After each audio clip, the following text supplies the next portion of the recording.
അംഗീകരിക്കാനുള്ള ഒരു ത്വര കായിക മത്സരങ്ങളിൽ പങ്കെടുക്കുന്നതിലൂടെ നമ്മൾ സ്വായത്തമാക്കും.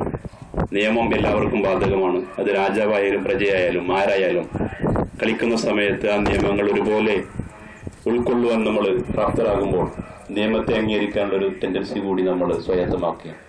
ഇത്തരത്തിൽ ഒരുപാട് ഗുണങ്ങൾ കായിക മത്സരത്തിൽ പങ്കെടുക്കുമ്പോൾ നമ്മൾ അറിയാതെ തന്നെ സ്വായത്തമാക്കുന്നുണ്ട്. ഇത്തരത്തിൽ യഥാർത്ഥത്തിലുള്ള ഒരു കായിക സംസ്കാരം നമ്മൾ വളർത്തിയെടുക്കുക. അതിനേക്കാൾ ഏറ്റവും പ്രധാനമാണ്, നിങ്ങൾക്കറിയാം, ഇന്ന് കേരളം എന്ന് പറയുന്നത് നമ്മുടെ മാതൃ സംസ്ഥാനം. ലോകത്തിലെ ഏറ്റവും കൂടുതൽ ഹൃദ്രോഗികളുള്ള ഇന്ത്യയിലെ സംസ്ഥാനമായി മാറിക്കൊണ്ടിരിക്കുകയാണ്. പ്രവാസികളെ കുറിച്ച് പറയാനേ വയ്യ.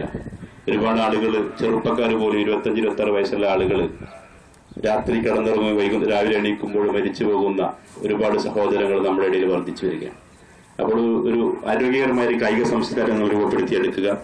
ഇത്തരത്തിലുള്ള പരിപാടികൾ സംഘടിപ്പിക്കുന്നതോടൊപ്പം തന്നെ നിത്യജീവിതത്തിൽ ശാരീരികമായ ആയാസകരമായ പ്രവർത്തനങ്ങൾ നടത്തിക്കൊണ്ട് ഹൃദയത്തെ ശുദ്ധീകരിക്കുക, രക്തസംക്രമണം പരമാവധി ഊർജ്ജസ്വലമാക്കുന്ന പ്രവർത്തനങ്ങൾ ഉൾപ്പെടുക. ഇതൊക്കെ നിങ്ങൾ ശ്രദ്ധിക്കണമെന്ന് ഒരിക്കൽ കൂടി ആവശ്യപ്പെട്ടുകൊണ്ട്, അഭ്യർത്ഥിച്ചുകൊണ്ട് ഈ കായിക മത്സരത്തിന്റെ എല്ലാവിധ ഭാവങ്ങളും നേർന്നുകൊണ്ട് ഇതിന്റെ ഔപചാരികമായ ഉദ്ഘാടനം നിർവഹിച്ചതായി അറിയിച്ചുകൊണ്ട് ഞാൻ നിർത്തുന്നു. അസ്സലാമു അലൈക്കും.